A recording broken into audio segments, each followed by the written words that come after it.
3. Je vous représente la machine.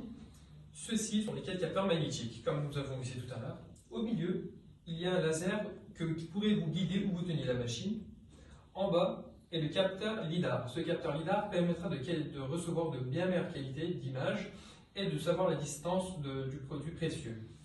Ceci est un capteur thermique de 64 pixels, qui est très important.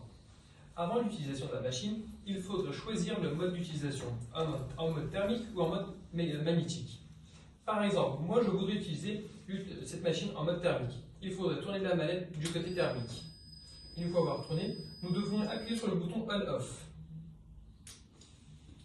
Une fois avoir appuyé,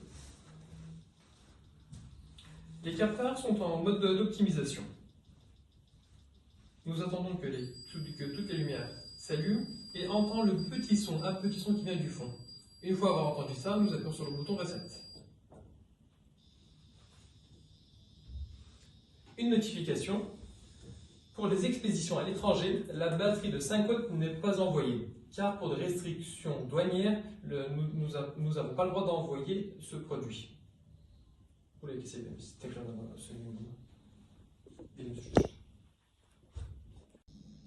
Ceci est une instruction de détection.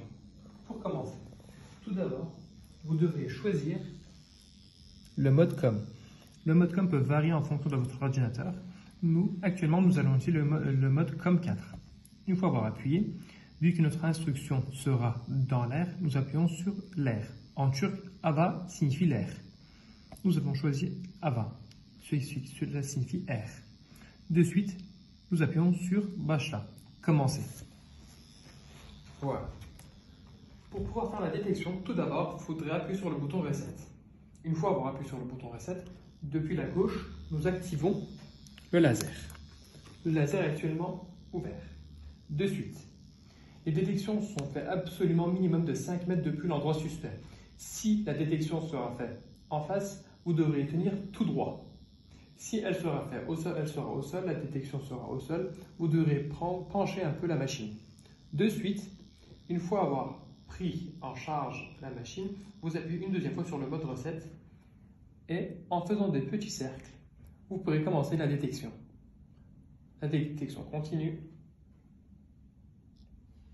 Actuellement, je suis conscient que tout est OK, j'ai bien détecté l'endroit. Je peux baisser la machine.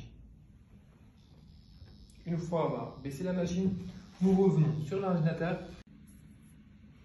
Tout ce qu'on peut comprendre depuis les mesures qu'on a faites, notre détection, cette page est la page de détection. Ce qu'on pourrait voir. En rouge, ce que vous voyez en rouge, c'est des métaux. En bleu, ce sont les vides, les espaces vides. Tout ce qu'on pourrait comprendre, depuis la mesure qui sont à côté, ce sont un métaux qui n'a pas de valeur. Pourquoi? Les métaux entre la valeur de 100 et 1000, ce sont des métaux qui n'ont pas de valeur. Mais pour comprendre une bien meilleure valeur, ce sont les mesures qui sont en haut de 30 000 ou bien 40 000. De suite, pour pouvoir comprendre, nous devons prendre en compte la distance depuis Calculated Distance. Actuellement, par exemple, nous sommes à 5 mètres. Et la profondeur, qui est écrit depth, et la profondeur est de 1 mètre. Voilà.